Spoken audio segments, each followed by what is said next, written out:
기도하고 시작하겠습니다. 아버지 하나님 감사드립니다.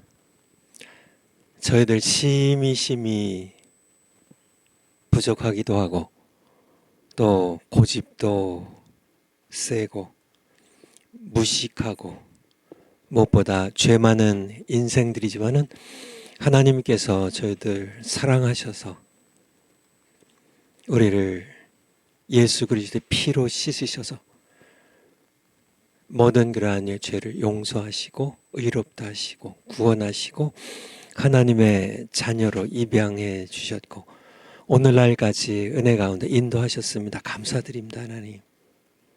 저희들 하나님의 은혜를 생각하면 저희들 입이 만 개가 있어도 다 감사할 수 없습니다. 아버지께 이 시간도 감사드립니다. 저희들 늘 이 땅에 살아가면서 하나님의 자녀로서 하나님의 이름을 더럽히지 않고 예수 그리스도의 이름이 영화롭게 되도록 이 땅에서 의롭게 살게 하시고 또 선하게 살게 하시고 불쌍한 사람들, 어려운 사람들, 병든 사람들, 배고픈 사람들 우리가 우리 힘 닿는 대로 또 먹이며 돌보며 예수님의 이름으로 사랑을 베풀며 살아가는 하나님의 백성들 모두 될 수 있도록 은혜 베푸시고 무엇보다 우리 조국 대한민국이 절박한 그런 위기 상황 가운데 있는데 백성들의 많은 그러한 숫자들이 이 위기를 알지 못한 채 살아가고 있습니다. 이러한 때에 하나님 우리 정광 목사님 더 힘 주시고 우리 모두 예수님의 이름으로 하나 되어서 우리 정광 목사님과 함께 반드시 예수한국 복음 통일 이룰 수 있도록 저희들에게 힘과 용기를 더해 주시되 무엇보다 예수님 믿는 믿음에서 나오는 진정한 용기로서 선한 싸움을 싸울 수 있는 우리 모두 될 수 있도록 은혜 베풀어 주세요. 이 시간도 저희들 하나님 배우는 그런 신론의 시간입니다. 두 번째 시간입니다. 성령께서 친히 인도하셔서 이 시간에 우리가 하나님이 어떤 분인지를 배우면서 더욱더 하나님을 뜨겁게 사랑하고 깊이 사랑하고 끝까지 하나님을 배반하지 아니하고 사랑하는 저희들 될 수 있도록 하나님께서 저희들 끝까지 붙잡아 주시옵소서. 저희들 힘으로는 감당할 수 없사오니 우리가 하나님의 사랑을 배반치 않도록 저희들을 붙잡아 주시옵소서. 감사드리며 예수님 이름으로 기도하옵나이다. 아멘. 잘 계셨죠? 날씨가 제법 쌀쌀해졌네요. 여러분들 건강 조심하시고요. 또 이번 10월 27일 날 우리 아침 예배 때부터 또 여러분들 이렇게 단단히 채비하시고 따뜻하게 입고 또 이렇게 그리스도 군사답게 씩씩하게 나오시기 바랍니다. 오늘 신론 두 번째 시간이에요. 지난 시간에 이렇게 첫 시간 가졌고요. 서론 4시간 했죠.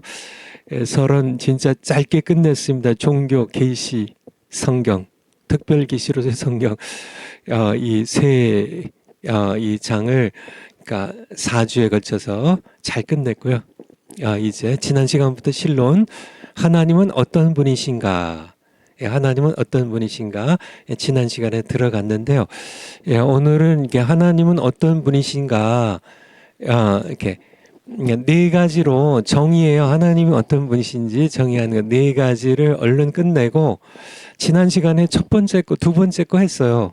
그래서 두 개만 더 하면 되고요. 그리고 제가 앞에 좀 이렇게 칠판에 적어놨는데 하나님의 이름들 여기까지 오늘 나가도록 그렇게 하겠습니다.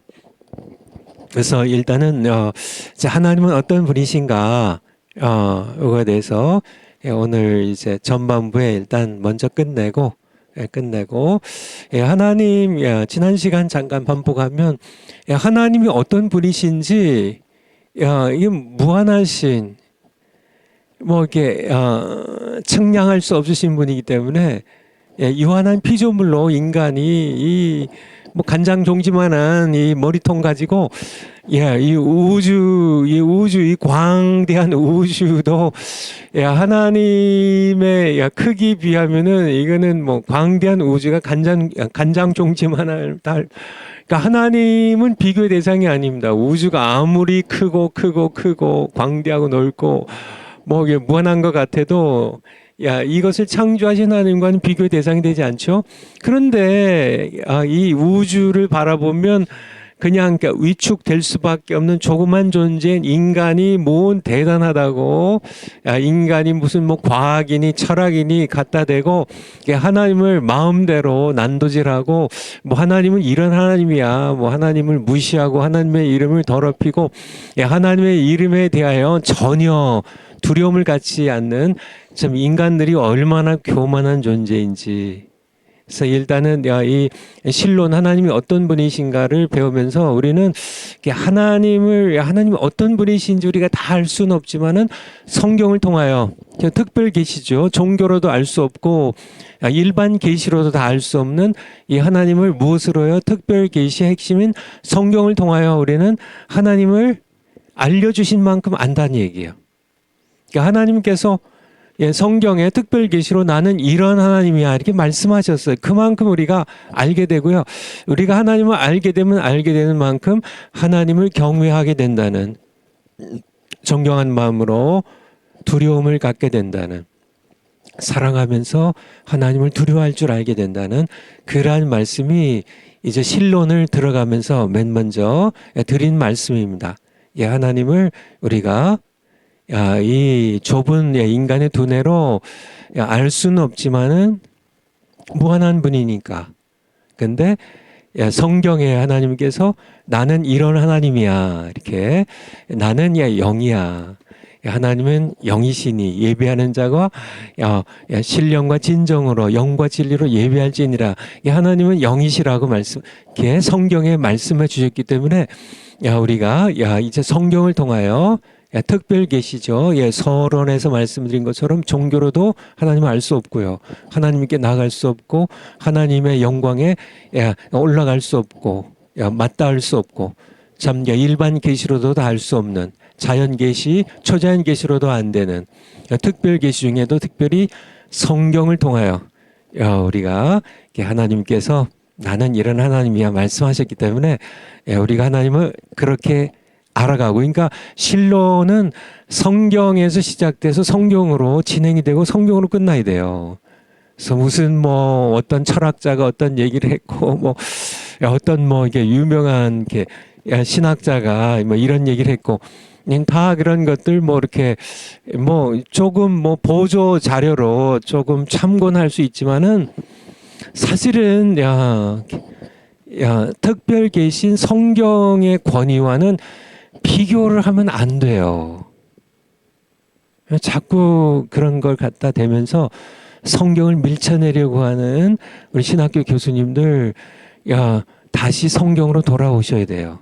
그래서 신론도 마찬가지고요. 샤무일체론도 마찬가지고, 우리가 신론을 시작하면서 이게 가장 중요합니다. 사실 신론을 이제 12월 말까지 계속 이제 강의를 하려고 하는데 뭐 여러 가지 뭐 많이 배우는 거 그렇게 뭐 해서 여러분들 이렇게 뭐 배워서 뭐 하나님의 속성, 뭐 하나님의 뭐 작정, 하나님의 예정 뭐 다 뭐 성경이 가르친 내용들 다 귀하지만은 사실 더 중요한 것은 성경에서 우리에게 증언하는 하나님을 우리가 성경을 통해 알고 이 하나님을 더욱 많이 사랑하고 이 하나님께 경외함으로 복종하는, 감사하며 하나님을 예배할 줄 아는 그런 우리가 되는 게 신론 공부의 목적이에요. 오늘도 그렇고 지난 시간도 그렇고 다음 시간도 그렇고 신론 공부하는 목적, 여러분들 이 시간에 왜 이 강의를 들으시나요? 이 목적을 우리가 12월 말까지 늘 이렇게 강의하는 저도 마찬가지고요. 듣는 여러분도 마찬가지예요. 왜 우리가 신론을 공부하나?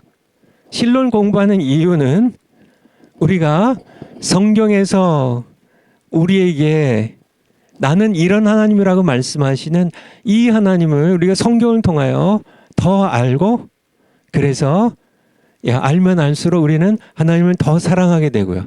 너무너무 귀하신 분, 좋으신 분, 이분 없이는 우리는 살 수 없어요. 우리는 존재도, 우리 생명의 유지도 하나님 이분 때문에 우리는 호흡하며 우리는 살아가니까요.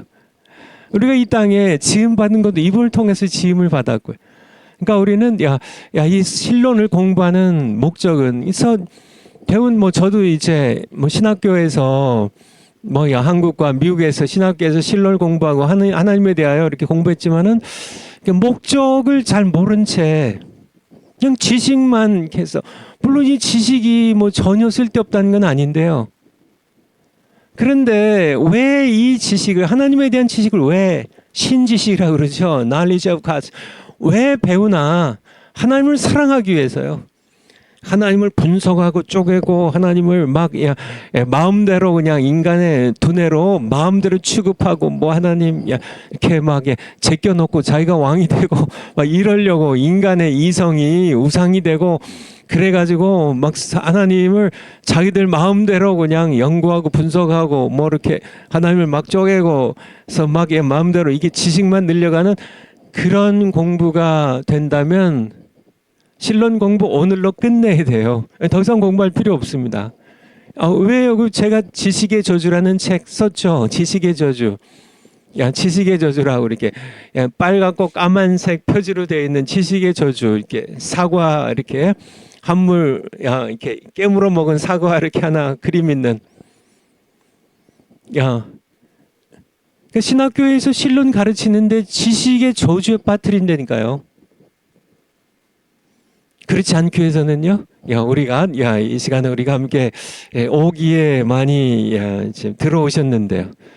여러분들 너무 잘하셨고요. 우리 한국에서 이렇게 바쁜 중에도 강의 들으시는 모든 여러분들에게 주님의 이름으로 감사드리고요. 여러분 모두 하나님을 더 뜨겁게 하나님 그러신 분이셨군요. 하나님이 그렇게 영이신 하나님, 이제 지난 시간에 배웠죠. 인격적이신 하나님, 쉽게 얘기하면 인격적인 하나님은 살아계신 하나님. 우상들은요, 눈이 있어도 볼 수 없고 입이 있어도 말을 하지 못하는 그런 비인격적인 물질적인 그냥 이렇게 인격이 없는 그런 돌덩어리, 나무 덩어리 깎아놓은 그런 하나님이 아니라 인격적인 하나님, 쉽게 얘기하면 살아계신 하나님. 우리가 살아있듯이 눈이 있어서 볼 수 있고 귀가 있어서 들을 수 있는 것처럼 하나님께서는 우리의 눈을 지어주신 보시는 분이고, 귀를 지어주신 들으신 분이고, 입을 지어주신 말씀하시는 인격적인, 그래서 우리가 함께 만나서 하나님과 교제할 수 있고, 우리가 기도하면 우리 기도를 들으시고 또 우리의 기도를 말씀으로 응답하시고, 우리의 팔다리를 치워주신 그런 행동하시는, 그래서 요나를 추격하셔서, 폭풍으로 추격하셔서 큰 물고기 뱃속에 집어넣기도 하시고 포함하게 하셔서 니느웨 성에 복음을 전하게 하시는 그런 행동하시는, 구원하시는, 용서하시는 그런 하나님, 인격적인 하나님이시라고요. 그런 하나님 우리가 성경을 통해 알아가고, 내가 또 하나님을 성경을 통해 찾아오시는 하나님을 만나서 하나님을 더 사랑하게 되고, 정말 하나님을 더 뜨겁게 예배하고 찬송하게 되고, 또 내가 어려운 일 있을 때마다 하나님께 더 기도하게 되고 믿음으로 기도하게 되고, 이것이 신론을 배우는 목적이 되셔야 된다는 얘기예요. 이게 안 되면 여러분들 저도 강의할 필요 없고, 여러분들 공부할 필요 없어요. 이 귀한 시간에 여러분들 다른 일 하시지. 그냥 하나님에 대한 이 지식 늘리려고 공부하시면, 그래서 이렇게 졸업장 따가지고 전도사님 되고 나중에 장차 또 정화 목사님 교단 만드시면 목사 안수 받고 그럴 목적이면은 제가 보기에는 그건 아니에요. 신론을 공부하는 목적은 우리가 하나님을 더, 성경을 통하여 하나님을 더 깊이 알게 되어서 하나님 더 더 뜨겁게 사랑하고 하나님께 더 기쁨으로 감사함으로 복종하고 하나님을 더 뜨겁게 예비하고 정말 하나님의 백성으로서 우리가 이 땅에서 세상의 어둠을 밝히며 살아가기는 그러한 실로는 그게 이 목적이 틀려지면 안 된다는 얘기예요. 제가 정말 말씀드리고 또 말씀드리고 또 드리고 싶은데요. 아까 보니까 독일에서도 또 출석하셨고요. 또 미국에서도 아마 여기 댓글에 올리진 않았지만은 출석하고 계신 걸로 알고 있고요. 뭐 일본이나 세계 각지에서 들어오신 분들, 여러분들 시간대도 틀린데 이렇게 귀한 시간에 정말 이렇게 뭐 새벽에도 들으시고 또 한밤중에 들으시고 하신 분들 계실 텐데요. 여러분들 왜 이 시간에 들어오셔서 왜 신론을 공부하시나? 하나님이 어떤 분이신지 성경을 통해 우리가 더 깊이 알아서 이 하나님 더 뜨겁게 사랑하고요. 이 하나님을 우리가 더 기쁨으로 감사함으로 예배드리고 또 이 하나님의 백성으로서 우리가 이 세상을 이기면서요. 하나님의 이름을 높여드리면서 살아가기 위해서 목적이 분명해야 된다는 얘기예요. 신론 공부하는 목적은 이 시간에 여러분들이 들어와서 이 시간에 하나님에 대하여 배우는 목적은 지식 늘리는 것이 아니라는 얘기예요. 지식 늘리는 게 아니라 바로 하나님을 더 우리가 깊이 알아서 하나님을 경외함으로 하나님께 복종하며 세상을 이기는 그런 하나님의 백성 군사 되기 위한 것임을 여러분들에게 제가 강조해서 말씀드립니다. 파워포인트 다음 거예요. 지난 시간에 하나님은 영이시라고요. 하나님은 영이시다. 이게 하나님은 어떤 분이신가? 첫 번째로는 하나님은 영이시다입니다. 하나님은 영이시다는. 이게 하나님은 영이시다. 여기 칠판 좀 보여주실래요? 그래서 하나님은 어떤 분이신가? 첫 번째 하나님이 영이시라는 거예요. 하나님은 영이라는 말은 비가시적이고 지난 시간에요 비물질적인 하나님은 영이세요. 그러니까 하나님을 예비할 때는 예수님께서 수가성의 사마리아 여인과 대화할 때 나오는 것처럼 하나님은 영이시니 하나님을 예비하는 자는 신령과 진정으로 개역개정파는요 하나님을 영이시니 하나님을 예비하는 자는 영과 진리로 예비할지니라. 하나님은 영이시기 때문에 보이시지 않아요. 비물질적이신 분이세요. 이거는 물질이죠. 우리 몸뚱이도 물질이죠. 우리의 영혼은 비가시적인 영혼 영이에요. 영. 우리의 영이 우리에게도 영이 있죠. 하나님께서 그의 형상대로 우리에게 영을 주셨죠. 보통 세상 사람들은 다 말할 것 없고요. 영의 세계를 믿지 않는 그런 사람들도 세상에는 많습니다. 옛날보다 요즘은 과학이라는 것이 우상시 되어 가지고 옛날만 해도 뭐 이렇게 영의 세계를 예수님 안 믿어도 영의 세계를 옛날 사람들은 거의 다 믿었어요. 귀신의 세계, 뭐 도깨비 얘기, 뭐 무슨 뭐 산신령이니 뭐 용왕신이니 뭐 옥황상제니 뭐 영의 세계를 사후의 세계도 믿고 영의 세계를 옛날에는 다 믿었습니다. 그렇죠. 돌아가신 분 그래서 뭐 이게 조상신에게 뭐 제사도 드리고 뭐 이렇게 다 영의 세계를 다 믿었는데 요즘은 과학이 우상시 되면서요. 영의 세계를 안 믿는 사람들이 옛날 사람들보다 더 멍청해진 거죠. 세상 사람들은 말할 것 없고요. 심지어는 예수님 믿는다고 하는 분들도 이 영의 세계보다 물질 세계가 더 확실한 것처럼요. 이게 물질 세계가 이게 물질 세계 그러니까 쉽게 얘기하면 우리의 몸은 영에 속한 눈에 보이지 않는 영에 속한 부분과 눈에 보이는 이 몸뚱이 물질로 구성된 이 몸에 이렇게 물질 세계로 이렇게 두 개로 이렇게 크게 나눠지죠, 그렇죠? 영의 세계와 물질 세계로 우리 몸은 그러니까 쉽게 얘기하면 야, 예수님 믿는 사람들조차도 이 몸뚱이를 영혼보다 훨씬 더 중시한다니까요. 세상의 재물, 세상의 이게 몸뚱이의 건강, 영의 건강보다 몸의 건강을 더 중시하고요. 예수님 믿는 사람들도 그런 세계 우리가 살아가요.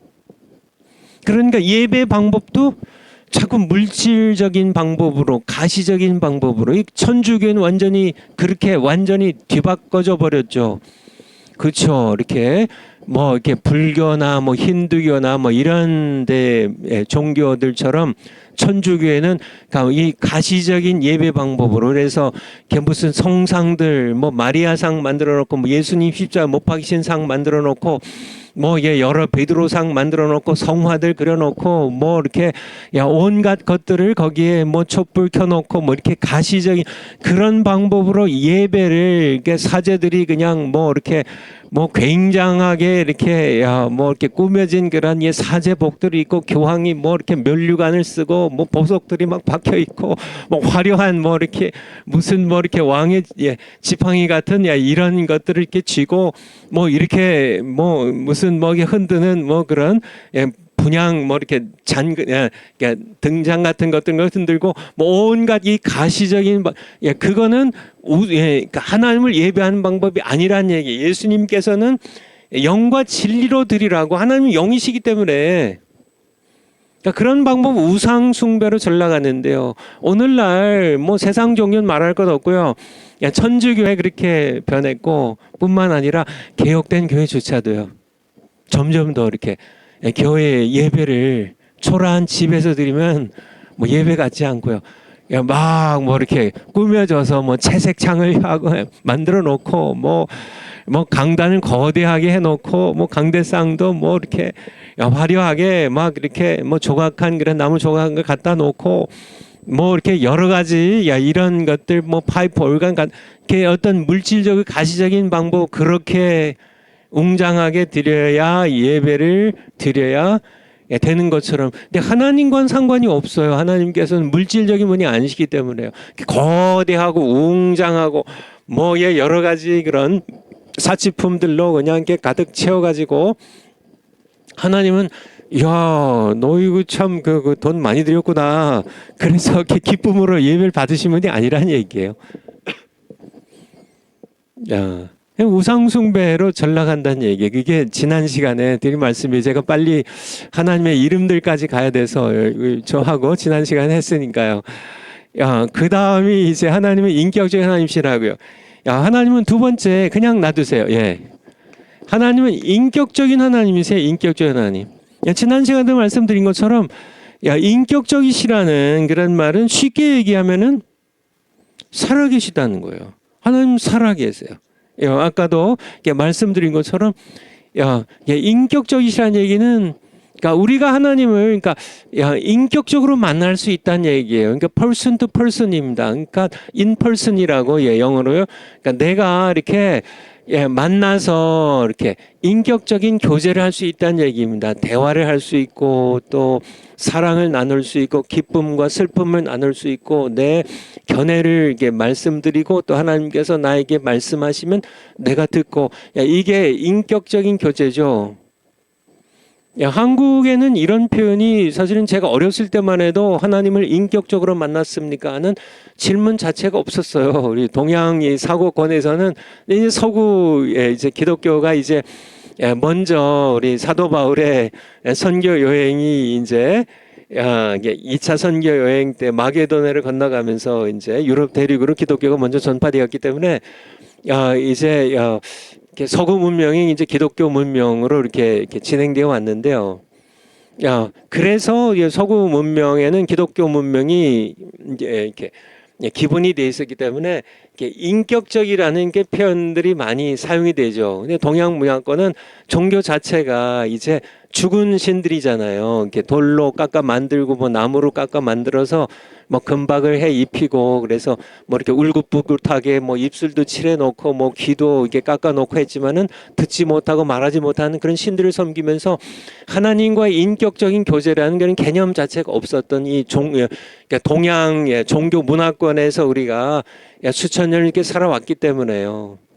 저 뭐 1900년대 1880여 년부터 이제 우리에게 이제 본격적으로 복음이 들어오기 시작하는데요.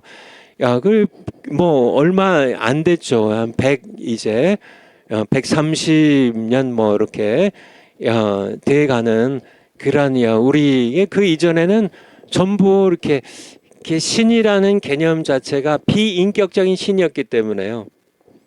뭐 그냥 이렇게 뭐 절에 가도 이제 말도 못하고 뭐 듣지도 못하고 볼 수도 없는 그런 신들 앞에서 그저 이렇게 절하고 뭐 빌고 뭐 그런 개념으로 종교적인 개념으로 우리가 살아왔기 때문에 하나님은 인격적이라는 이 개념이 잘 들어오지 않을 텐데요.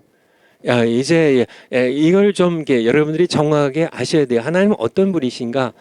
하나님은 영이시고 뒤에 적은 것처럼 하나님이 인격적이세요. 그러니까 오늘날도 이 교회에서 많은 신자들이 하나님을 그러니까 비인격적인 분으로요.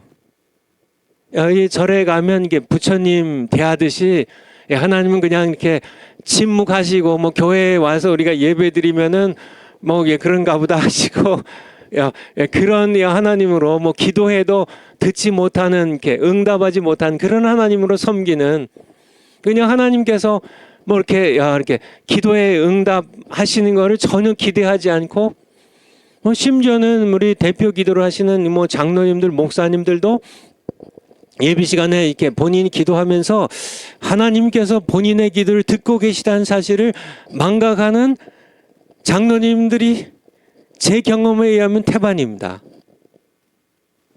하나님께서 지금 장로님이 앞에서 이제 대표 기도하시는데 하나님이 전능하신 우주의 창조자 하나님이 듣고 계신데 그거를 인식하고 알고 하나님이 인격적인 하나님이심을 우리가 기도하면 들으시는 하나님이심을 알고 하는 기도가 아니에요.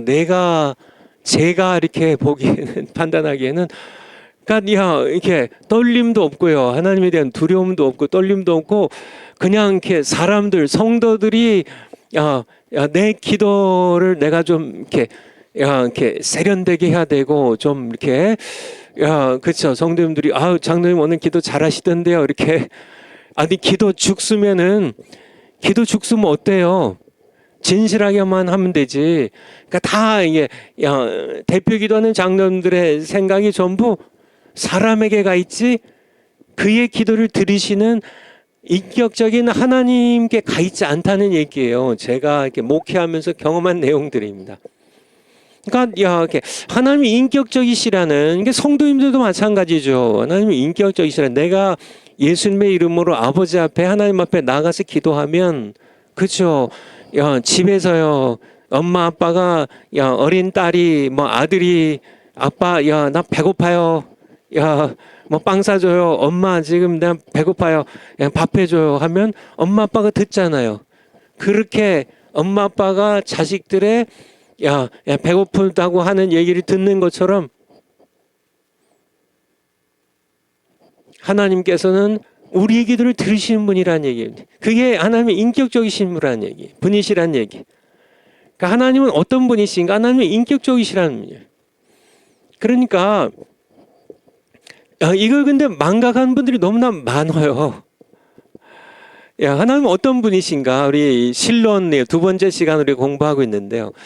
하나님은 제가 이렇게 그것은 설교가 아니다는 그런 책을 제가 이제 두 번째 책으로 썼는데요. 저의 그 목회에 28년 동안 제가 목회한 그냥 간증이에요, 간증. 제가 어려서부터 사실은 중학교 1학년 때부터 인격적인 하나님을 만났습니다. 살아계신 하나님을 제가 중학교 1학년 때부터요. 우리 정화 목사님이 중학교 3학년 때 만났죠. 그러니까 제가 근데 워낙 정화 목사님은 강렬하게 만났고 우리 정화 목사님은 또 워낙 그냥 뭐라 그럴까요? 그냥 좀 나쁘게 얘기하면 극단적이고요. 그냥 이렇게 그냥 모든 걸 그냥 이렇게 하나님 만났어 그냥 하나님께 모든 걸 전부 다 걸어버렸죠. 이게 좋은 거의 극단은 정말 좋은 겁니다. 저는 좀 시원찮았기 때문에 길게 오랫동안 하나님께서 이렇게 쓰시기에 이렇게 정말 오래 걸렸고요. 정관 목사는 그냥 자기의 모든 생애를 그냥 하나님께 그냥 전부 그냥 쏟아부었기 때문에 하나님께서 더 크게 더 빨리 귀하게 쓰시는데요. 어쨌든 이렇게 제가 이렇게 중학교 1학년 때 하나님은 살아계신 인격적인 하나님심을 제가 만났고 그 이후로 이제 제가 이렇게 먼저 유학도 하게 되고 또 목회를 제가 1992년도에 이제 캘리포니아 주에서 목회를 시작하게 됐는데 제 목회 과정에서 제가 쓴 책에 나와 있는 것처럼 하나님이 인격적인 하나님이세요. 기도하면 들으시는 분이세요. 제 책의 그 앞부분에 나온 것처럼 목회는 네가 하는 게 아니라 내가 하는 것이다. 이게 이제 그 두 번째 장에 나오죠. 챕터 2예요. 하나님께서 저에게 제가 이렇게 기도하고 떠났거든요. 필라델피아에서 이 동북 필라델피아에서 서부 산호세로 떠나면서 하나님께 제가 기도했거든요. 하나님 저 목회 제가 신앙만 공부했지 목회 준비는 전혀 안 됐으니까 하나님 도와주세요. 제가 목회 열심히 할게요. 이렇게 하고 기도하고 떠났는데 제가 목회 현장에 이제 도착해서 캘리포니아 산호세에 도착해서 제가 목회하는데 하나님께서 말씀하신 거예요. 너 저기 필라델피아에서 떠나면서 나한테 기도한 거 너 그 기도 틀린 기도야. 목회는 네가 하는 게 아니고 내가 하는 거야. 목회 내가 할 때 너를 써주는 거지. 네가 목회하면서 너 힘들 때 내가 옆에서 도와주는 게 목회가 아니고 하나님 그렇게 하나님 인격적인 분이세요. 말씀하신 분입니다. 그러니까 목회 자체가 너무 그러니까 행복한 거죠. 그러니까 그러고 보니까 이렇게 목회도 하나님 거고 교회도 하나님 거더라고요. 성경에도 봐도 그렇고 실제로도 그렇고요. 그러니까 교회 망해도 내 교회 망하는 거 아니고 근데 하나님은 망하시지 않더라고요. 제가 이렇게 책에 쓴 내용 그대로입니다. 하나님이 인격적인 분이시라는 거예요. 인격적인 분.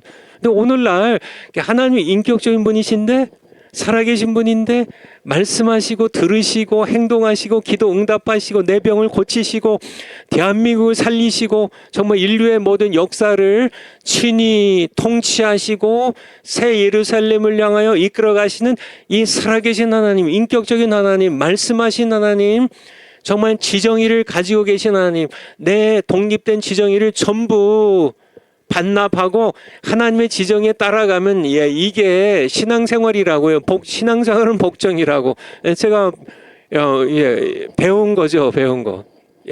제 3장에 나오는 내용이에요.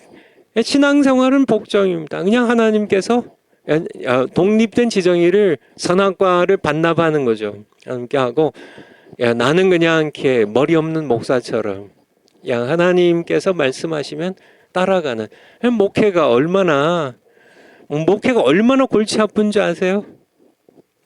자기가 목회하려고 하면 내가 목회하려고 하면 목회만큼 복잡한 게 없어요. 목회만큼 있는 게 없어요. 목사님들 그런 얘기 종종 들으시지 않으세요? 목사님들은 종합병원이라고 미국에서 목회하면서 많이 들었습니다. 목사님들은 그냥 위장병, 스트레스 때문에 위장병이 없는 목사님들이 없고, 고혈압에 뇌출혈이 돼가지고 쓰러져서, 입원하신 목사님들, 온갖, 이렇게 질병들이 다, 그냥 목회하면 골병 드는 겁니다. 골병 드는 거예요. 그런데요, 본인이 하려고 해서 그래요. 목회는, 목사 네가 하는 게 아니라 내가 하는 거야. 내가. 그리고 내가 너를 써서 나를 돕게 하는 거야. 이게 목회입니다. 하나님께서 그렇게 하시는 거예요. 내가 목회를 주도하고 어려울 때만 하나님께 도움을 청하는 거는 하나님께서 기뻐하지 않으세요. 내가 목회를 주도하면 골병 드는 거죠. 골병 든 목사님들 미국에 부지기수예요. 한국도 많을 거예요. 제가 미국 목회해봐서 아는데 사람들 진짜 우리 정화 목사님 표현대로 골 때려요. 진짜 사람들 진짜 이렇게 웬 똥단지들이 이렇게 많고 말귀도 못 알아듣고 고집은 왜 똥고집은 왜 이렇게 부리고 정말 이렇게 이렇게 세상에 그냥 이렇게 회사하면 잘라버리면 되잖아요. 야, 회사는 그렇게 그쵸? 돈 안 주면 되잖아요. 진급 안 시키고 그러면 알아서 나가게 아니면 잘라버리고 회사에서는 돈을 주니까 기분 나쁘든 그냥 붙어서 일을 하지만은 교회는 안 그렇잖아요. 헌금 내면서 성도님들이 신앙생활 하는데 목사님들이요. 목사님들 성도님들에게 월급 주면은 교회도 쉬울 겁니다. 말 안 들으면 월급 잘라버리면 되니까. 그러면 근데 교회는 그게 아니잖아요. 그러니까 교회만큼 힘든 데가 없어요. 그쵸. 본인들 헌금 해가지고 봉사도 하고 헌금도 내고 그러니까 세상적으로 세상적인 그런 생각을 가지고 있는 교인들은 진짜 어떻게 할 수가 없고 그렇다고 교회에서 잘라버려요. 정말 이렇게 성경적으로 이렇게 권징이 있어서 그죠? 3대 종교 개혁자들의 3대 표지죠. 이렇게 말씀의 정당한 선포입니다. 또 성례의 정당한 집행, 그리고 정당한 권징 시행. 이게 참된 교회의 3대 표지인데요. 권징이 있어서 실제로 권징도 해야죠. 정말 이렇게 무슨 이렇게 간음죄를 범하고 이게 여러 가지 예수님의 이름을 더럽히고 하나님의 교회를 분열시키고 하는 그러한 죄를 범하면 그러면 당연히 권징해야 되지만은 다고 일일이 목사님 말 안 듣고 그런다고 일일이 다 권징할 수 있어요? 그건 아니죠. 사랑으로 이제 품고 또 용서하고 끌어안고 해야 되는데 정말 그렇죠. 그런데 하나님께 목회를 하나님께 돌려드리면 목회가 정말 너무 그렇죠. 문제가 안 생긴 건 아닌데요. 그래서 그냥 하나님 내가 해결 못하면 하나님 다 하시니까 하나님께서 내가 할 수 있는 거 하나님께서 나한테 그래 원배 한번 이건 네가 한번 해봐라 이렇게 하시고 또 제가 못하면 또 하나님 맡아서 하시고 하나님은 그런 분이시란 얘기. 하나님은 인격적 하나님이시란 얘기입니다. 세 번째 하나님은 무한하신 분이에요. 무한하신 분. 하나님은 영이시고요. 두 번째는 인격적이신 분이야. 살아계신 하나님이시고요. 세 번째는 무한하신 하나님이시라는 얘기입니다. 무한하신 분이세요. 창조주 하나님은 우리 파워포인트 한번 볼까요? 그 다음에요. 하나님은 무한하신 분입니다. 창조주 하나님은 영광과 능력의 한계가 없으시.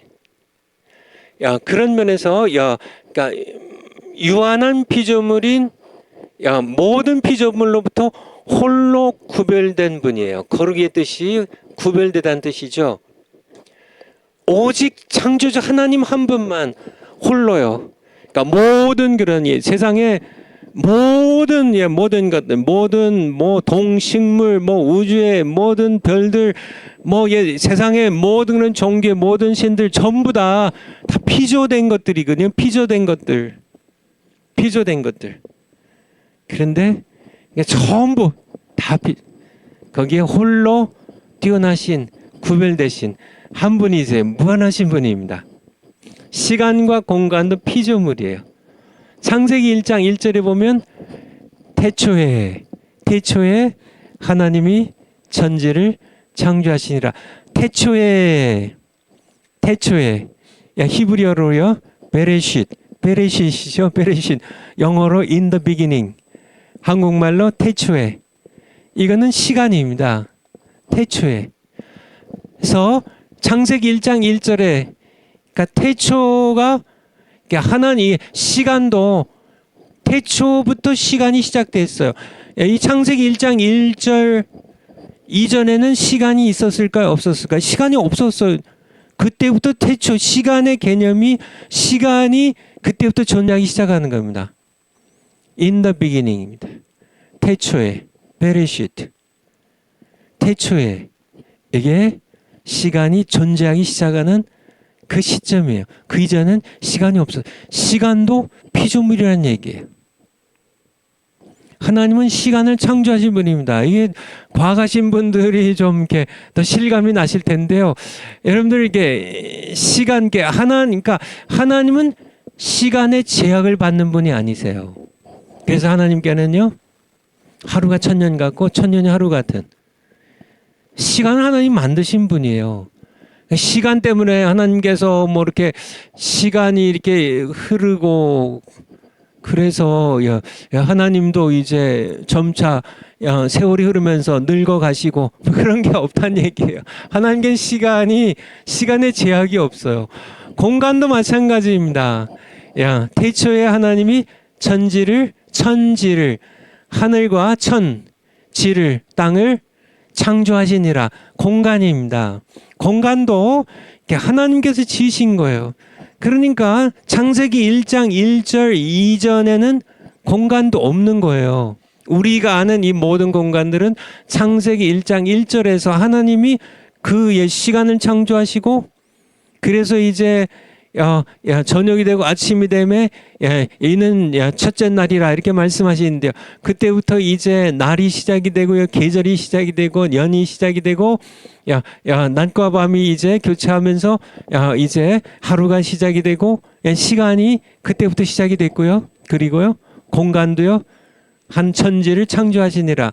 그러니까 하나님은 공간의 제약을 받지 않으세요. 부활하신 예수님께서 갑자기 그러니까 제자들 문 다 잠궈 놨는데 제자들 가운데 평강이 있을지어다 하고 나타나시기도 하시고요. 시공간의 제약을 받지 않으신다는 얘기입니다. 유한한 피조물로서 하나님이 무한하신 하나님을 측량하고 이해하는 것은 불가능하다는 얘기예요. 하나님께서는 자연과 이적과 성경을 통해 특별히 성경을 통해 계시해 주신 만큼 우리는 하나님을 이해할 뿐입니다.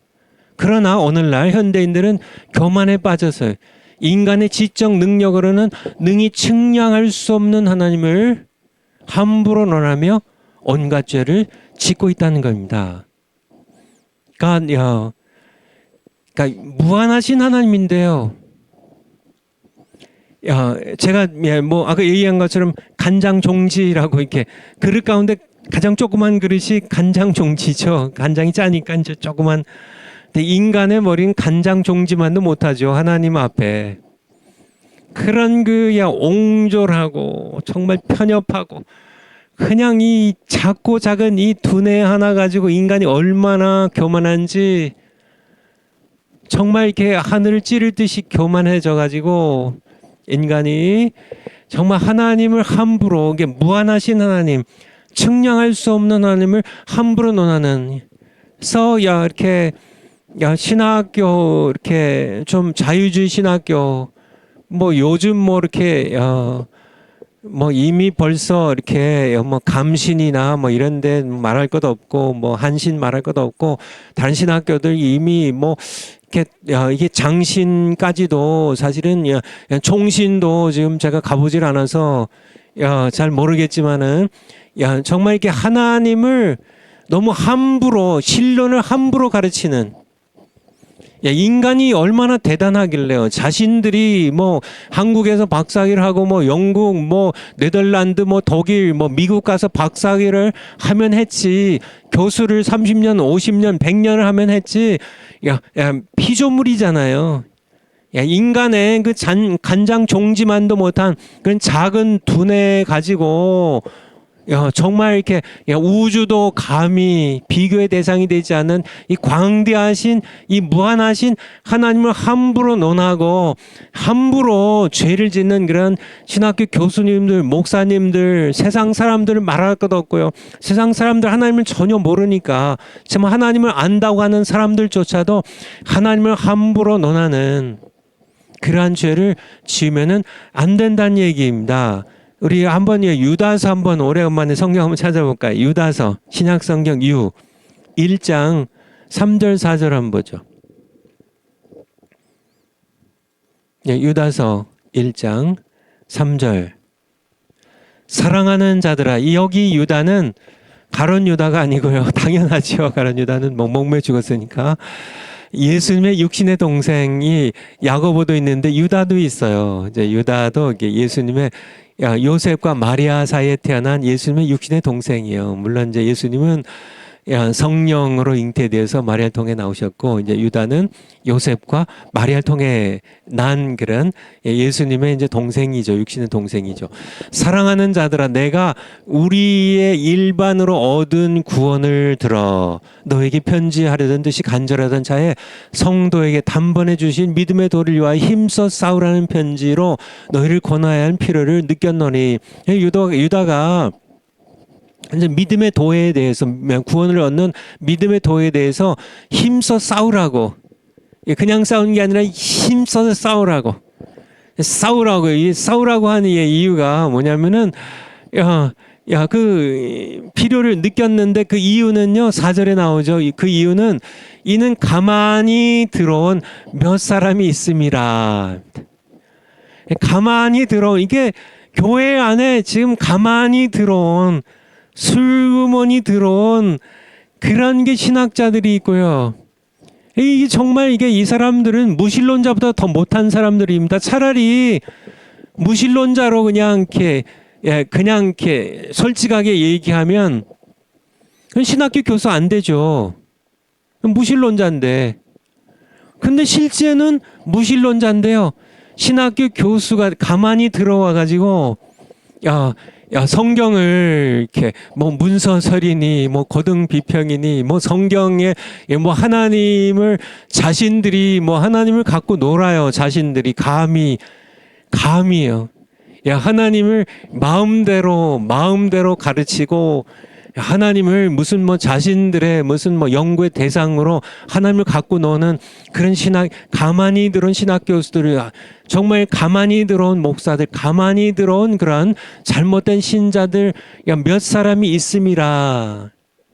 그들에 대하여 정말 이렇게 실제로는 이렇게 하나님의 은혜를 도리어 사귑거리로 바꾸고 홀로 하나이신 주제, 곧 우리 주 예수 그리스도를 실제로는 부인하는 자예요. 근데 교회에 가만히 들어온 사람들이에요. 실제로는 예수님을 부인하는 자예요. 하나님의 은혜를 사귑거리로 자기네들의 그냥 욕망을 위해서 사용해버리는 그러한 그들에 대하여, 좀 시간이 없으니까 10절로 내려가 보죠. 10절. 이 사람들은 무엇이든지 알지 못하는 것을 회방한도다. 인간의 그러니까 유한한 피조물인 인간의 이 작은 두뇌가 알지 못하는, 그러니까 정말 이렇게 무한하신 하나님, 측량할 수 없는 하나님을 알 수 있어요. 근데 그냥 신학교 교수들이 알량한 그런 자기 지식을 가지고 교만이 하늘에 닿아가지고 하나님을 함부로 얘기하고, 그래서 사신 신학이니 민중 신학이니 한해 신학이니 무슨 온갖 그런 것들을 다 얘기하면서 저희는 이성 없는 짐승같이 본능으로 아는 그것으로 멸망하느니라. 11절에 화 있을진저 이 사람들이요, 화 있을진저 이 신학교 교수들이요, 가인의 한신의 감신의 심지어는 보수적인 신학교라는 그런 신학교 교수들 가운데도 정말 가만히 교회에 들어오고 가만히 신학교에 들어온 그런 정체를 알 수 없는, 사실은 정체가 여기 드러나 있죠. 가인의 길에 행하는 자들이 그 삭슬 위하여 발람의 어우러진 길로 몰려가고 고라의 폐역을 쫓아 멸망을 받는 그런 그들입니다. 12절에 저희는 기탄 없이 너희와 함께 먹으니 너희 애찬에 암초요. 이 신학교 교수님들이요, 그런 교육을 받은 정말 무신론자보다 더 못한 그런 하나님의 이름을 더럽히고 함부로 하나님을 거론하는 그러한 사람들이 함께 우리와 함께 기탄 없이 먹고요, 자기 몸만 기르는 목자요, 바람에 불려간 물 없는 구름이요, 죽고 또 죽어 뿌리까지 뽑힌 열매 없는 가을나무요. 정말 뿌리까지 뽑힌 열매 없는 가을나무요. 13절에 자기의 수치의 거품을 뿜는 바다의 거친 물결이요, 영원히 예비된 캄캄한 흑암에 돌아갈 유리하는 별들이라. 여기에서 유다가 지금 뭘 얘기하나요? 가만히 들어온, 정말 구원을 말하는 믿음의 도에 대하여 뭐 하라고요? 힘써 싸우라고요. 힘써 싸울 필요가 생겼다고요. 왜 그래요? 5절에 가만히 들어온 사람들이 있다는 얘기예요. 교회 안에 가만히 들어와서요. 뭐 예수님 잘 믿는 것 같고 하나님을 잘 섬기는 것 같은데 실제로는 그 교수님이 가르치는 거 보면 전부 성경을 난도질해요. 하나님을 우습게 여겨요. 하나님을 정말 이렇게 우주의 창조자이신 그러니 무한하신 하나님 정말 우리가 엎드려 경배하고 꿇어 엎드려 경배해야 해요. 제가 이렇게 파워포인트에도 정리해 놨지만은 하나님은 연궤 대상이 아닙니다. 하나님은 예배 대상이에요. 파워포인트 한번 다시 가볼까요? 하나님은 분석의 대상이 아니라 복종의 대상이고요. 하나님은 다섯 번째, 작은 다섯 번째. 하나님은 연궤 대상이 아니라 예배 대상이에요. 신론 우리가 공부하는데요. 여러분, 신론 공부하는데요. 우리는 하나님을 연구하기 위해서 우리가 신론을 공부하는 게 아니라 우리가 신론을 배우는 목적은 예배하기 위한 겁니다. 예배하기 위해서. 신학교에서 신론을 가르치는데 예배 대상을 그러니까 하나님을 더 뜨겁게 예배하고 아까 처음에 말씀드린 것처럼 하나님을 더 뜨겁게 사랑하고 하나님께 감사하며 하나님께 예배하기 위해 신론을 배워야지. 내가 연구해서 무슨 지식이나 늘리려고 하는 연구의 대상으로 삼으면 안 된다는 얘기예요. 하나님은 무한하신 분이기 때문에 연구의 대상으로는 우리가 연구를 할 수가 없어요. 아니 유한한 이 작은 이 정말 간장 종지만도 못한 그런 인간의 두뇌 가지고 하나님을 연구해서 뭐 하게요? 그거 연구해 가지고 지식 가르쳐서 밥 벌어먹고 살게요? 연구에 대해서 우리가 하나님을 연구하고 공부하고 다 좋습니다. 그렇지만은 그거는 그러니까 하나님을 예배하기 위한 것임을 하나님을 사랑하고 복종하며 섬기기 위한 이것이 신론의 목적이 돼야 된다는 얘기예요. 무슨 얘기인지 아시겠죠? 그러니까 성경 읽고 기도하며 찬송 정말 하나님을 내가 신론을 공부하면서 예배하기 위하여 하나님은 무한하신 분입니다. 인간은 아무리 만물 가운데 뛰어나다 할지라도요. 인간은 피조물이에요. 하나님의 피조물입니다. 하나님의 비교 대상이 아니에요. 인간의 이성이 지금 과학 문명이 21세기로요. 정말 고도로 발전해가지고 과학으로 이제 이게 달나라에 가는 건 요즘은 쉽게 가고요. 갔다 또 돌아오기도 하고 화성도 가고 더 멀리 인공위성 보내기도 하지만은 사실은 정말 그러니까 하나님이 만드신 우주에 비교하면은 지금 아직 애기 걸음마도 아닙니다. 걸음마도 아니에요. 그냥 누워서 발 버둥거리는 그것도 아닙니다. 아직. 인간이 무슨 대단한 것을 인간의 과학이 정말 세상을 전부 정말 하늘까지 닿은 것처럼 이렇게 착각하지 말란 얘기예요. 아직 아무것도 아닙니다. 아무것도 아니에요. 제가 좀 이렇게 한 세 달 정도 전부터 이명이라는 게 생겼어요. 귀에 이제 이명이라고 이렇게 귀에서 이렇게 무슨 매미 소리 같은 아니면 이렇게 이렇게 사이렌 소리 같은 게 계속 들려요, 제 귀에. 그래가지고 이제 미국에 이제 지난 여름에 갔을 때 시작이 돼서 이제 한국에 돌아오자마자 이제 이비인후과를 좀 갔었거든요. 근데 좀 이제 유명한 이비인후과인데요. 갔는데 이게 부평에 이렇게 이비인후과가 좀 이렇게 유명한 게 있더라고요. 그래서 갔었는데 결국은 이렇게 글쎄요. 이제 여러 가지 저희가 있지만은 또 제가 이제 인터넷을 통하여 이렇게 많이 조사를 해봤는데 결국은 그러니까 이게 의사가 이렇게 그러니까 쉽게 얘기하면은 고치기 힘들다는 거예요. 정말 이렇게 의사가 이렇게 의학이 많이 발달이 되고 과학이 많이 발달돼도 아직 인간이 할 수 없는 거는 사실 한없이 많아요. 그렇죠. 뭐 1, 2년 전만 해도 뭐 코로나 때문에 사람들이 전 세계적으로 수백만 명 이상 죽었잖아요. 그러니까 인간이 할 수 없는 게 정말 이렇게 할 수 없는 게 너무 많죠. 그렇지만은 그러니까 인간이 뭐 대단한 것처럼 이렇게 하지만은 결국은 하나님 앞에 무릎 꿇어야 되는데요. 무릎 꿇어야 되는데 정말 우리가 이게 신론을 공부하는 목적입니다. 신학교들에서 신론을 가르치고 신앙을 가르치는 교수님들 또 목사님들 교회에서 가르칠 때 하나님은 무한하시고 우리는 유한하다는, 그러므로 하나님은 우리의 분석의 대상이 아니라 우리가 무릎 꿇고 복종할 대상이고 우리의 연구 대상이 아니라 하나님은 우리가 예배할 대상임을, 신론을 공부하는 이유는 예배하기 위해 공부하는 거지 연구 대상으로 해서 우리 지식을 늘리려고 하는 그런 거는 아예 공부를 안 할수록 안 하는 게 좋습니다. 공부를 그렇게 연구 대상으로 삼아서 지식을 늘려가면 저주에 빠져요. 저주에. 지식의 저주 제 책의 내용이죠. 아시겠죠? 그래서 이렇게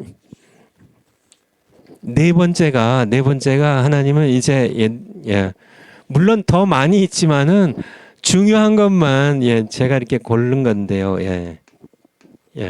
또 우리 루이스 벌커프 우리 교수님 책과 성경을 이렇게 같이 놓고 정리를 한 건데요.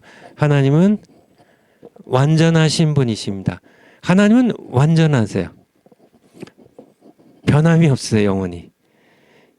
모든 피조물은 우리 파워포인트 한번 주실까요? 그 다음 거. 하나님은 완전하세요. 항상 변하는 피조물과 달리 창조주로 영원히 변함도 없으시고 또 완전한 빛으로 어둠이 조금도 없으시고 완전한 의로 죄도 전혀 없으세요. 성경 구절 여러 자료를 여러분들에게 올려드렸을 거니까요. 보시고 한번 성경 구절 하나하나 여러분들 시간 나셔서 한번 찾아보시기 바라고요. 하나님께서 완전하심으로 그의 말씀도 완전하다는 얘기예요. 그러므로 우리는 삶이란 전쟁터에서 하나님을 온전히 믿고 행할 수 있다. 하나님 완전하세요. 다른 말로 실수가 없으세요. 하나님을 믿고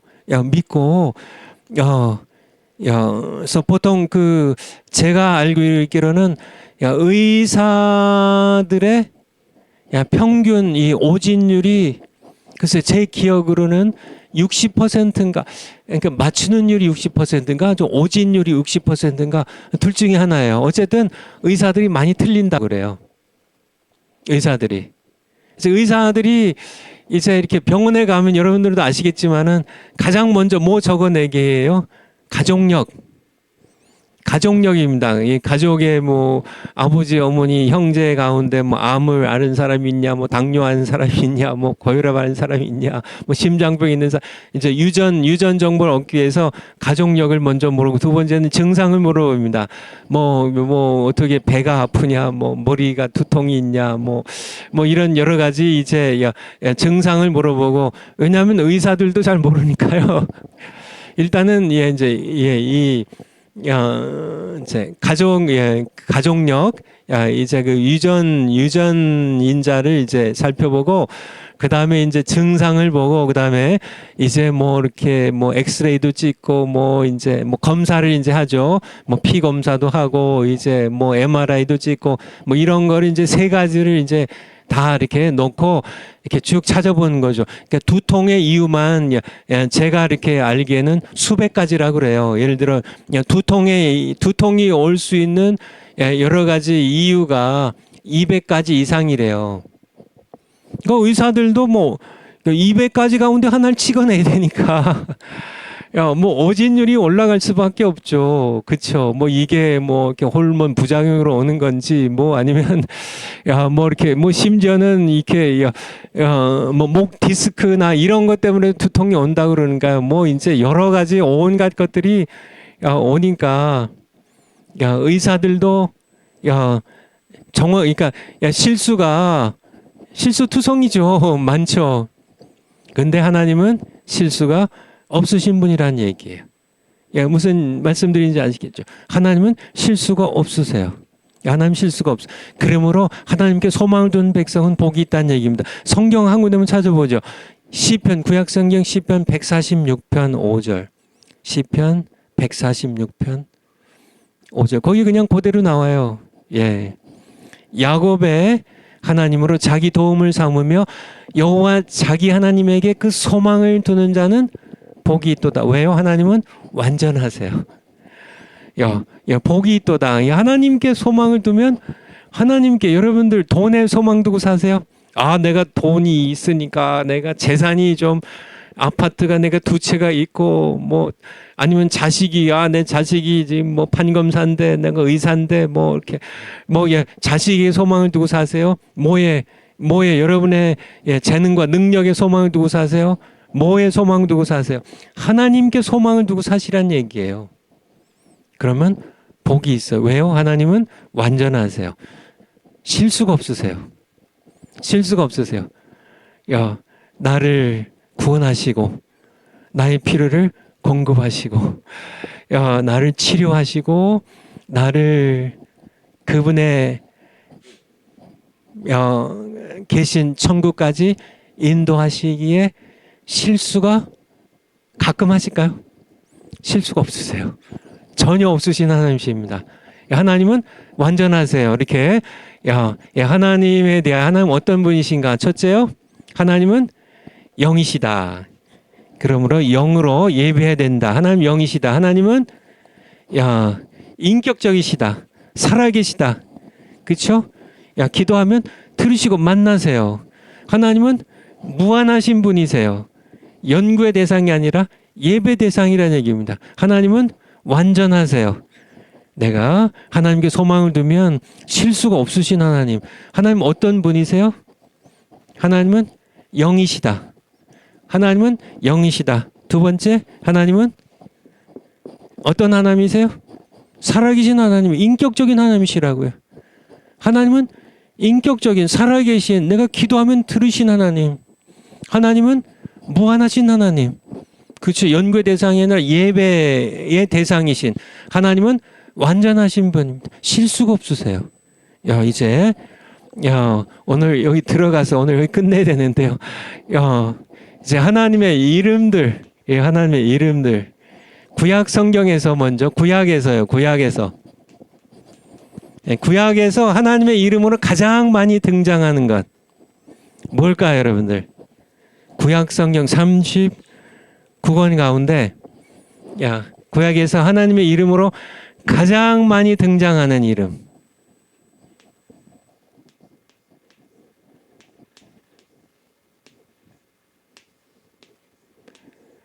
여호와입니다. 여호와. 6,800번 이상 등장해요. 여호와입니다. 요즘 이렇게 신학교 교수님들이 야훼라고 많이 하죠. 야훼. 여트에 야훼 이게 히브리어인데요. 보통은 영어로 이렇게 대문자로 이렇게 WH 아니 YHWH 하면은 야훼라고 많이 하죠. 야훼 회로 하지. 가장 많이 이게 하나님의 뭐 proper name이라고 하기도 하고 personal name이라고 하기도 하고요. 이 이름의 뜻을 좀 보면 출애굽기 3장 14절. 출애굽기 3장 14절. 출애굽기 3장 14절.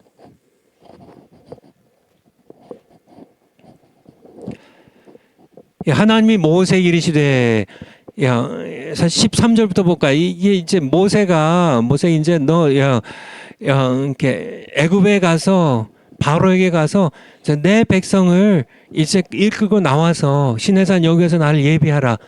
그 이제 모세를 이제 애굽 땅 바로에게 보낼 때 이제 모세가 하나님께 여쭌 얘기입니다. 모세가 하나님께 고하되 내가 이스라엘 자손에게 가서 이르기를 너희 조상의 하나님이 나를 너희에게 보내셨다 하면 그들이 내게 묻기를 그의 이름이 무엇이냐 하리니 내가 무엇이라고 그들에게 말하리이까.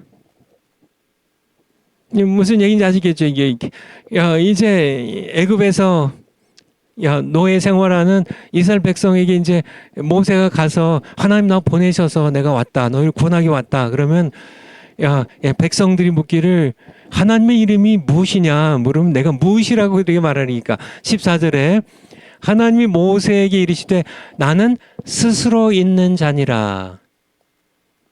이게 하나님의 이름이에요. 또 이르시되 너는 이스라엘 백성의 자손에게 이같이 이르기를 스스로 있는 자가. 이게 하나님의 이름입니다. 스스로 있는 자가. 영어로 I am that I am. I am, 나는 I am이라고요. 나는 그냥 스스로 있는 자. 스스로 있는 자가 이게 이제 헬라어로 에고 에임이죠. I am, 나는 I am이다. 나는 스스로 있는 자다. 나는 영원히 자존자다. 자존자라고 그러죠. 한자로 스스로 있는 자가 너희를 보내셨다 하라. 15절에 스스로 있는 자입니다.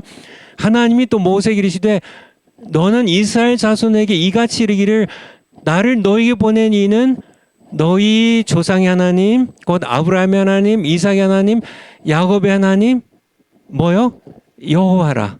여호와라. 이 여호와가 여호와의 뜻이 요게 이제 6,800번 정도, 6,800번 이상, 성경에, 구약 성경에 등장하는데요. 이 여호와라, 이게, 이는 나의 영원한 이름이요. 여호와가 하나님의 영원한 이름이에요. 근데 이 여호와의 뜻은 나는 스스로 있는 자라는, 그런 자존자라는, 여러분 이해하시겠죠? 이게, 구약 성경에 가장 많이 나오는 하나님의 이름이에요. 그래서 이 서기관이죠. 서기관. 이제 성경을 이제 연구하기도 하고 성경을 옛날에는 인쇄술이 없었잖아요. 그래서 이제 이렇게 옮겨져 이렇게 펜으로 양피지나 아니면은 이게 이제 이렇게 그릇 조각, 질그릇 이렇게 같은 요런 그걸 뭐라 그래? 요런 데다가 사기 조각 같은데 이제 이렇게 쓸 때 성경을 옮길 때 이 서기관들이 그러니까 여호와의 이름이 나올 때는 항상 펜을 내려놓고요. 펜을 내려놓고 가서 목욕을 하고 옷을 갈아입고 펜을 다시 물로 씻고 이 이름을 옮겼다 그러죠. 거룩한 하나님의 이름입니다. 제가 여기다 옮겨 적을 때도 이렇게 막 흘려 쓰지 않고 또박또박 제가 이렇게 이 컴퓨터에서 이제 타이핑을 할 때도 여호와의 이름이 나올 때는 제가 이렇게 막 빨리 치면 오타가 나오잖아요. 근데 오타 한번 안 하려고 하나씩 그렇게 옮겨요. 하나님의 이름에 대한 사실 이렇게 유대인들처럼 그렇게 더 하지는 못해도 그래서 이 여호와라는 이름이 보통 이렇게 앞에 히브리어 적어 놓은 것처럼 이 이름이 나올 때는 이스라엘 백성들은 랍비들은 또 성경을 그러니까 이렇게 읽어서 예를 들어서 이 출애굽기 3장 15절을 유대인들이 읽는다면 혹은 랍비가 읽는다면 이렇게 읽어요. 이는 너희 조상의 하나님 곧 아브라함의 하나님 이삭의 하나님 야곱의 하나님 아도나이라. 여호와라고 안 읽고요. 아도나이라 하라. 근데 여기에 써 있는 거는요. 여호와 야훼로 써 있어요. 야훼로 써 있는데 읽을 때는요. 회당에서요. 유대인의 회당에서 출애굽기 3장 읽어요. 그러면 아브라함의 하나님, 이삭의 하나님, 야곱의 하나님, 아도나이라 하라. 이는 나의 영원한 이름이요. 대대로 기억할 나의 표본이라 이렇게 읽었다는 얘기예요. 왜요? 하나님의 이름을 망령되이 함부로 그쵸 옛날에 네 아버지 이름 뭐야? 그러면은 뭐 손자 영자 진짜입니다. 이렇게 이름을 함부로 거론하지 않잖아요. 그렇게 야 요즘 뭐 우리 아들한테 너희 아빠 이름이 뭐니 하면 손원배요 이렇게 얘기하겠지만은 옛날엔 그렇게 얘기 안 했죠. 손자 원자 배자예요. 그러니까 이스라엘 백성들 특별히 회당에서 랍비들은 하나님의 이름입니다. 이 하나님의 이름을 입으로 옮기질 않았어요. 실수할까봐 함부로 거론하지 않았어요. 십계명의 3계명에 있는 것처럼 너희는 내 이름을 망령되이 일컫지 말라고. 망령되이 일컫는 자를 내가 죄 없이 하지 않겠다고. 함부로 말하지 말라고 말씀하셨기 때문에. 어쨌든 이게 하나님의 구약 성경에서 가장 많이 이렇게 파워포인트를 한번 가보죠. 하나님의 이름 그 다음 거예요. 이제 하나님의 이름이에요. 하나님의 이름. 신구약 성경에는 하나님을 지칭한 여러 이름들이 나오는데요. 이 이름들은 하나님이 어떤 분이신지를 계시하는 수단으로 사용됐어요. 하나님 그렇게 쓰셨어요. 지금 우리가 하나님은 어떤 분이신가 지금 배우고 있는데요. 하나님의 이름을 보면 하나님이 어떤 분이신지를 알 수 있다는 얘기예요. 근데 첫 번째가 야훼, 여호와, 이게 지호바, 이게 영어로 이렇게 하는데요. 사실 이제 야훼를 이렇게 좀 잘못 옮긴 거죠. 이게 야훼고 거기 이제 괄호친 게 야훼예요. 야훼. 제가 이렇게 히브리어는 거기다 적어놨는데요. 뭐 이렇게 보면 거기에서 YHWH 그 모음 A와 E를 빼서 대문자로 보통 쓰면은 야훼 하나님을 가리켜요. 그렇게 하시고 출애굽기 3장 아까 봤고요.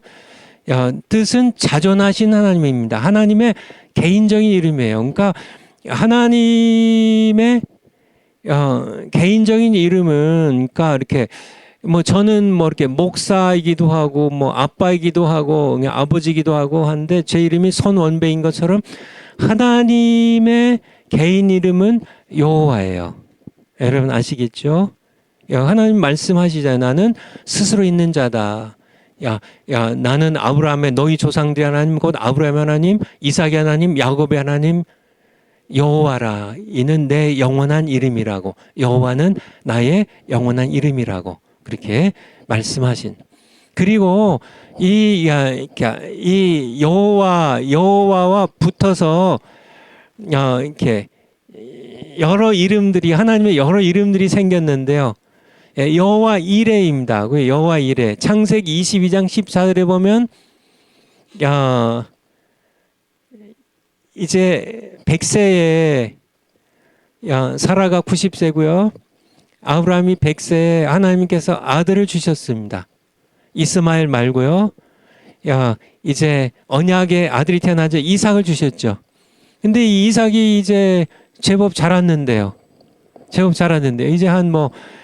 이제 그 모리아산에 그 이제 제사 드릴 장작을 지고 갔으니까 한 서너 살, 대여섯 살 이렇게 됐는데 아브라함이 지금 한 115세 정도 됐겠죠. 이삭이 15살이라면 이제 모리아산에 이제 올라가는데 이제 칼과 이제 횃불은 이제 장작이 이제 불 붙일 이제 횃불은 아브라함이 쥐고 이제 이삭에게 이제 제사 번제 드릴 나무를 이삭에게 매게 하고 모리아산 올라가다가 아들이 묻잖아요. 아버지, 다른 데와 다르네요. 아니 이렇게 하나님께 번제를 드리려면 어린 양을 한 마리 가지고 가야 되는데 아니 뭐 장작도 있고 또 칼도 있고 또 이렇게 횃불도 있는데 아니 그 어린 양은 어디 있어? 그럴 때 아브라함이 뭐라고 얘기해요? 어린 양은 하나님께서 준비하실 것이다. 여호와 이래요. 창세기 22장 하면 14절 한번 찾아주실래요? 창세기 22장 14절.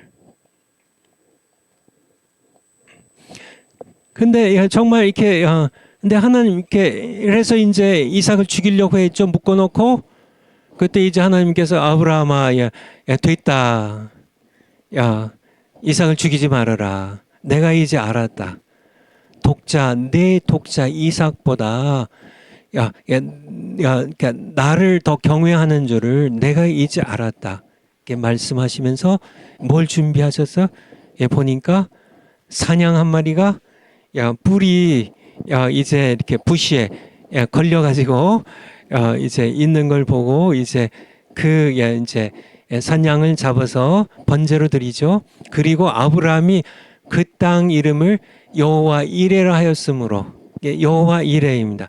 여호와께서 이레 준비하셨다는 여호와께서 준비하셨다는. 그래서 오늘날 여호와 이레 하는데요.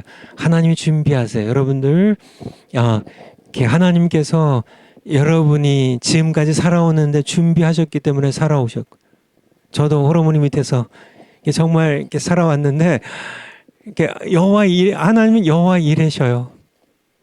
아브라함에게 이삭 죽이지 않고 정말 번제드릴 양을 준비하신 하나님께서 여러분들에게도 준비하신다는 것을 늘 기억했으면 좋겠어요. 출애굽기 15장 26절. 출애굽기 15장 26절. 여기 치료하신 하나님이 나오는데요. 15장 26절. 지금 출애굽기 12장은 이제 6월절의 밤이에요.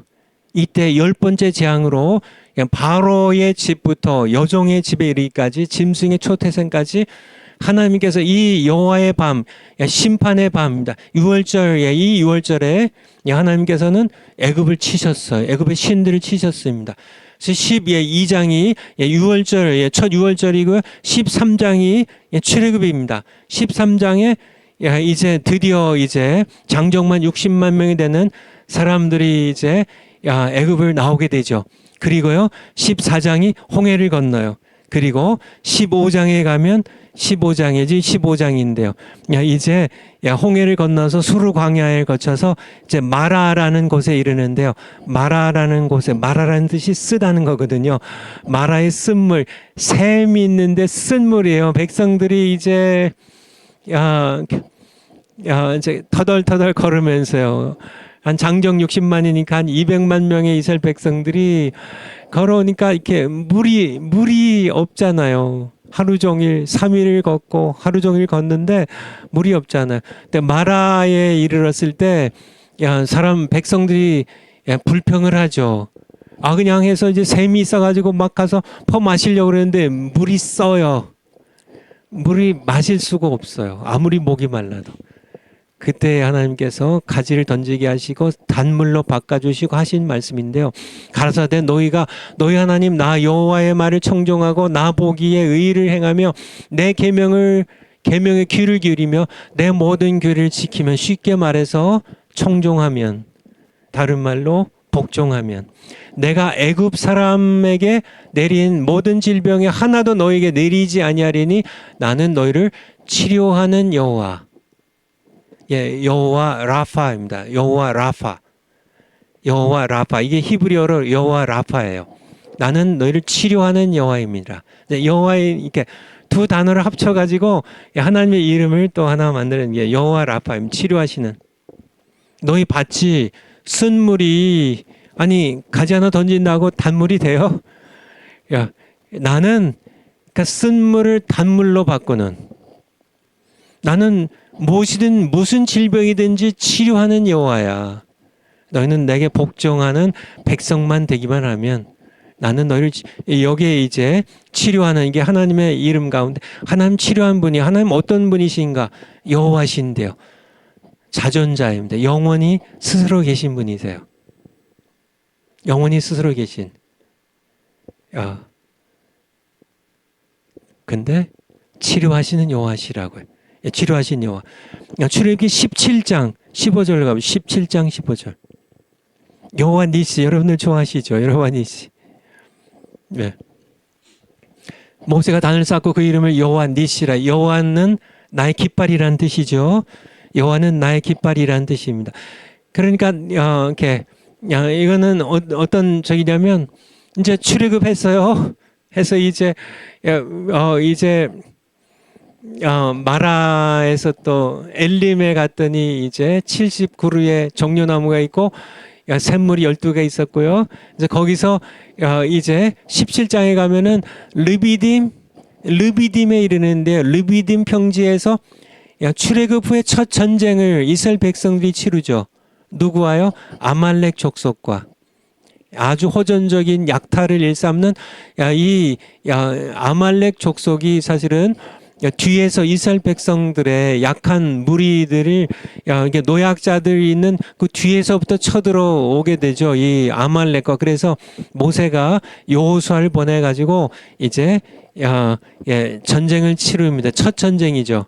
모세는요 아론과 훌을 대동하고 산에 올라가서 모세가 손을 들면 여호수아의 군대가 이기고 기도의 손이 내려가면 또 아말렉 군대가 이기고 그래서 아론과 훌이 이제 양쪽에 이제 돌을 들어다가 모세를 앉히고 손을 이렇게 둘이서 딱 잡아줬어. 그래서 해가 지도록 손이 안 내려가지고 여호수아가 승리를 하게 되죠. 첫 전쟁에 승리하게 됩니다. 그리고 모세가 단을 쌓고 하나님을 예배하는 단을 쌓고 그 이름을 여호와 니시라 합니다. 여호와 니시. 여러분들 늘 기억하세요. 우리가 정말 이렇게 대한민국을 구하는데도 하나님께서 우리의 깃발이 되실 겁니다. 이 깃발이라는 뜻은 승리를 휘날리는 뜻이에요. 깃발을 딱 꽂잖아요.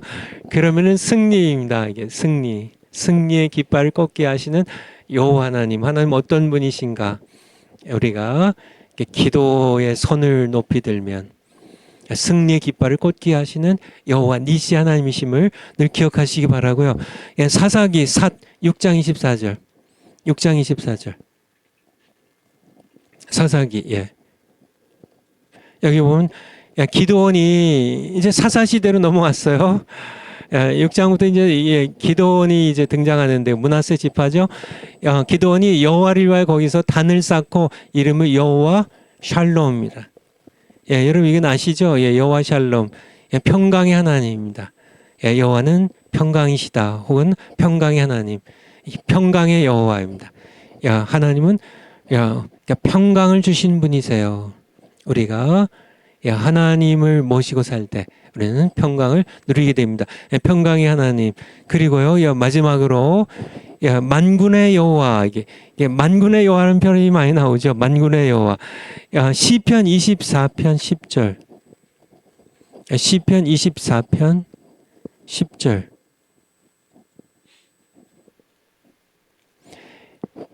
영광의 왕이 뉘시뇨. 만군의 여호와께서. 이게 만군의 여호와입니다. 이게 영어로 이제 지호바 of hosts인데 그러니까 많은 무리의 그림입니다. 만만자예요. 만만자. 이게 군대할 때 군자고요. 이게 만군의 여호와. 이게 이 뜻이 뭐냐면은 하늘의 천군 천사들. 이게 하늘천이죠. 이건 만만자가 아니고 이게 천천자가 아니라 하늘천자의 천군과 천사를 거느리신 여호와. 그런 뜻이에요. 만군의 여호와는. 그래서 하나님께는 이렇게 하나님이 거느리시는 무수한 천군 천사들이 있어요. 그분을 어떻게 표현해요? 만군의 여호와라고 이렇게 표현을 해요. 여러분 아시겠죠? 그러면은 이렇게 파워포인트 곧 다음 거요. 가장 많이 사용된 그런 이렇게 구약의 하나님의 이름은 야훼예요. 야훼. 야훼 6,800번 이상이요. 그리고 두 번째 많이 쓰인 단어가 약 2,500번 이상 쓰였는데 엘로힘입니다. 엘로힘. 아까 창세기 1장 1절 봤죠. 베레쉿 바라 베레쉿 바라 엘로힘. 바라는 창조하셨다는 거고요. 엘로힘. 거기 이제 엘로힘이 나오죠. 엘의 복수형인데요. 강하고 권능 있는 창조주 하나님. 이 엘로힘을 한글 성경에서는 하나님으로 번역을 했어요. 하나님입니다. 엘로힘, 구약 성경의 엘로힘은 하나님으로 이렇게 번역이 됐죠. 그래서 엘로힘 여러분들 기억하시기 바라고요. 엘로힘. 그리고 세 번째로 많이 나오는 게 구약 성경에 약 400번 이상 나오는데요. 아도나이, 아까 이게 아도나이 얘기 드렸었죠. 아도나이입니다. 아도나이의 뜻은 주님이란 뜻이에요. 그러니까 Lord 혹은 Master. 대부분의 영역본에서는 유대 전통을 따라 하나님의 이름 야훼가 나올 때 야훼 대신 아도나이로 번역했습니다. 그래서 시편 8편 1절 한번 보면 한번 찾아봐 주실래요? 예. 시편 8편 1절. 한글 성경은 여호와 우리 주여. 여호와 우리 주여. 근데 영어 성경들 보면 여호와 이게 야훼가 안 나와요. 지호바 혹은 야훼 그렇게 번역을 안 하고 그냥 Lord, our Lord, 우리 주여. 이게 주는 게 Lord죠. 근데 이제 특별히 이걸 구별하기 위해서 어떤 역본에서는 Lord를 이렇게 여호와를 이렇게 여호와가 이제 이게 아도나이로 랍비들이 이제 회당에서 읽을 때 아니면 유대 회당에서 이제 성경 읽을 때 시편 8편 1절을 유대 회당에서 읽는다면 어떻게 읽었을까요? 아도나이 우리 주여. 이렇게 읽어요. 아도나이 우리 주여. 아도나이 여기 여호와도 아도나이고요. 주도 아도나이예요. 근데 실제로 이렇게 써 있는 이 문서를 보면 여호와 우리 주여예요. 근데 유대인 회당에서는요. 아도나이 우리 아도나이요. 이렇게 그래서 영어 역본들은 대부분 주 우리 주여 이렇게 읽었다는 얘기예요. 여러분 아시겠죠? 그런데 한글 성경은요. 그냥 여호와를 이렇게 아도나이로 이렇게 주님으로 이렇게 번역 안 하고 만약에 이제 유대 회당식이나 유대 회당에서 읽는 방법이나 영역본으로 했다면은 한글 성경도 어떻게 했을까요? 주님, 우리 주여, 주님, 우리 주여 이렇게 번역했겠죠. 근데 그냥 한글 성경은 그냥 여호와를 주님 아도나이로 안 하고 여호와라고 그냥 번역했다는 얘기예요. 대신 우리는 읽을 때 여호와 하나님의 이름을 읽을 때는 항상 경솔하게 읽으면 안 되고 항상 이렇게 마음을 잘 자세를 갖추고 경건하게 하나님을 두려워할 줄 아는 마음으로 여호와 우리 주여 주 이름이 온 땅이 어찌 그리 아름다운지요. 그렇게 해야 된다는 얘기입니다. 그러니까 아도나이 아시겠죠? 그러니까 히브리어에 400번 이상 아도나이가 나와 하나님을 부를 때나 다른 이제 무슨 뭐 임금이나 뭐 이런 부를 때 아도나이를 써요. 하나님 부를 때도 아도나이를 써요. 여기도 있는 것처럼 우리 주여 할 때 아도나이예요. 아도나이 이게 쓰는데 여호와의 이름은 함부로 거론하기 않게 하여 아도나이 그러니까 여호와를 아도나이로 바꿔서 읽었다는 얘기예요. 영어 영역본도 그래서 유대 전통을 따라서 그냥 롤드로 우리 파워포인트로 한번 다시 한번 가볼까요?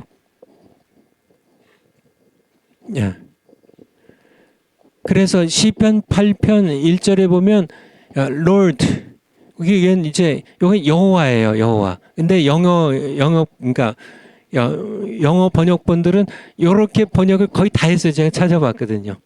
Lord, our Lord 이렇게 이게 히브리어는 그러니까 뒤에 거는 아도나이고 앞에 거는 야훼라는 얘기예요. 아시겠죠? 네 번째가 엘 엘리온입니다. 엘 엘리온. 지존하신 하나님 혹은 지극히 높으신 하나님.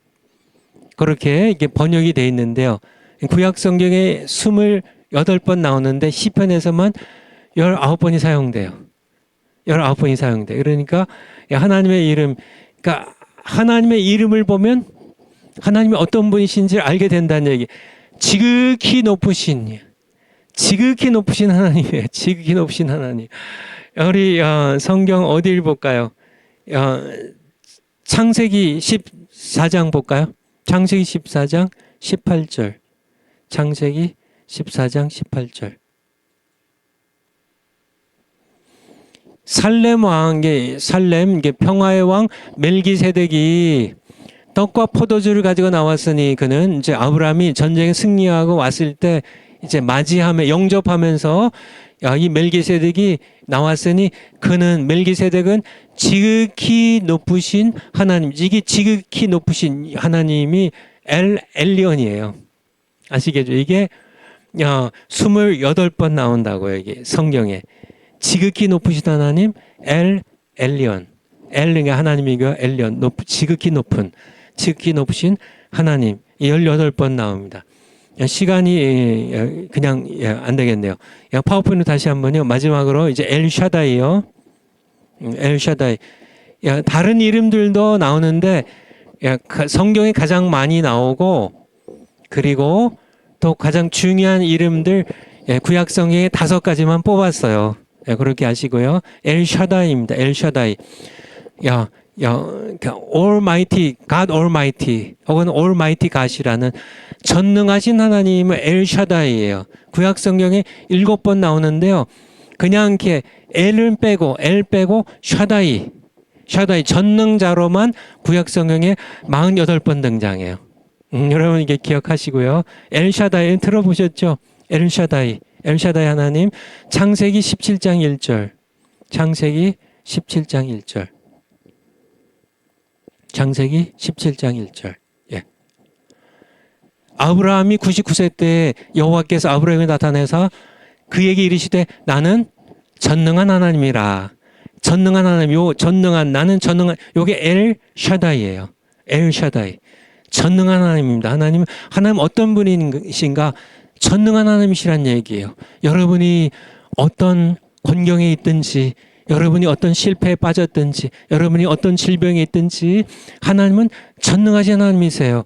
99세 아브라함에게 나타나셔서 내가 너에게 약속한 아들을 내가 줄 테니까 너는 내 앞에 생하여 완전하라고. 나는 전능한 하나님이라고. 세월이 흐른다고, 내가 나이가 든다고, 사라의 경수가 끊어졌다고 아들을 못 주는 그런 무능한 힘이 없는 하나님이 아니라 나는 엘샤다이 하나님이라고. 전능한 하나님, 이게 엘샤다이 하나님이에요. 이게 성경에 엘샤다이가 붙어서 7번 나오는데요. 7번 나오는데 48번은 그냥 샤다이만 나오는데 이게 하나님을 가리켜요. 성경 한 권만 찾아보고요. 우리 어디 볼까요? 이렇게. 창세기 뭐죠? 49장 25절. 49장 25절. 시간이 다 돼서 지금 이제 야곱이 이제 죽을 때 12아들을 축복하면서 이제 한 얘기, 그러니까 축복의 내용 가운데 나오는 내용이에요. 네 아비의 하나님께로 말미암나니 그가 너를 도우실 것이요 전능자로 말미암나니. 이 전능자가 누구예요? 이게 샤다이예요. 샤다이. 엘은 빠졌죠. 그러니까 하나님 엘샤다이인데 엘이 하나님의 이제 이름이죠. 엘로힘은 복수고 엘은 단수예요. 엘 빼고 샤다이로 말미암나니 그가 내게 복을 주실 것이라. 아시겠죠? 아비의 하나님, 이거는 엘로힘이고요. 전능자는 샤다이예요. 이게 이제 같은 분이죠. 하나님 샤다이. 아시겠죠? 하나님은 전능자 엘샤다이, 전능하신 하나님이라는. 여러분들, 여러분의 하나님은 전능하신 분이에요. 대한민국을 지금 이렇게 너무너무 이렇게 대한민국이 다 무너지는 것 같아서 힘들어도요. 하나님은 전능하신 하나님이심을 아시고 하나님께 소망을 두는 백성은 뭐가 있다고요? 복이 있도다. 하나님께 소망을 두시고 선한 싸움을 이번 주에도 싸우시기 바랍니다. 기도하고 마치겠습니다. 하나님 아버지, 저희들 하나님이 어떤 분이신지 하나님의 이름을 통하여 하나님을 더욱 알게 해주셔서 감사드립니다.